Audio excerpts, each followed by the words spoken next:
nakikiusap po ako. Etong nakikita niyong tao na ito, tunay na mandarambong yan, guys. Totoo. Totoong mandarambong yan, kriminal. Sinabi ko na yan sa internet, guys.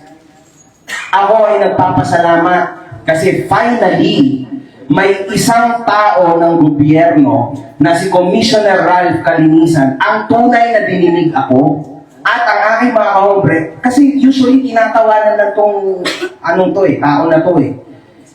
Sige, gusto mo kayo, sir. Ako po, lahat po ng binibintang nila, natapos na ho noong 2020 pa, naging kaso ko na ho lahat yan. At nakuwit ho ko dyan. Ngayon ho, yung laban namin ni Makagago, ako ho ang unang nagsampa ng kaso sa kanya. Oho, ako ho unang nagsampa, ako unang nawaran.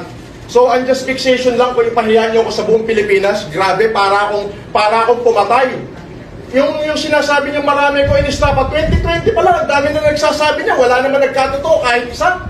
Tapos papahiyain niyo ako, national TV, nagganito, rakesyo ako doon. Alias Francis Leo Marcos. Yes, ako. Kayo ay aming ina-arresto sa bisa ng warrant of arrest na issue ng RTC Branch 294 Paranaque City for violation of unjust fixation under Article 287 of Revised Penal Code as amended in relation to Section 6 of RA 10175. Kayo ay may karapatang manahimik, sir. O sa walang tigo, o ano man ang inyong sabihin ay maaaring pabor o laban sa Alias Francis Leo Marcos. Yes, ako.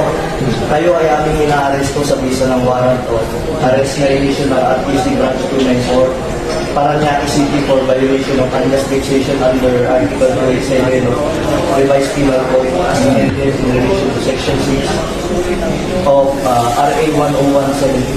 Kayo ay may karapatang manahimik, sir. O sa walang tigo, o ano man ang inyong sabihin ay maaaring pabor o laban sa inyo. Sa anumang hukuman, kayo rin ay may karapatan kumuha ng sarili ng abogado at kung wala po kayong sariling abogado, kayo po ay pagkakalooban ng libre ng gobyerno. Kayo rin po ay kumuha ng sarili ng doktor na magsusuri ng inyo. Sir, pwede paano po yan? Yung karapatan po. Sige. Kayo rin po ay may karapatan po magpasuri sa sino mang doktor. At kung wala po kayong kakayahan, ay pagkakalooban po kayo ng libre din po ng gobyerno, ng doktor na susuri po sa inyo.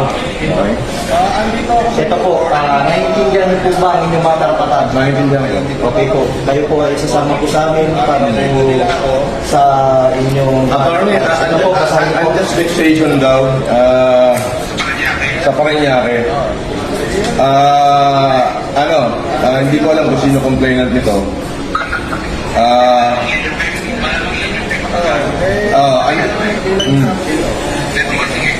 Andito ako sa Newport, ina-arresto na nila ako, sasama ako ngayon, hindi ko natatapusin itong pagkain ko.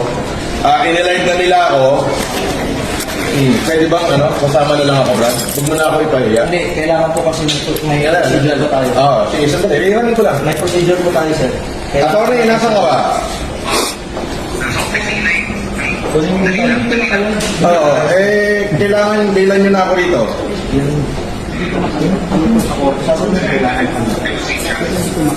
Nang live ko, hindi ko lalabas ang hindi naka-live ko.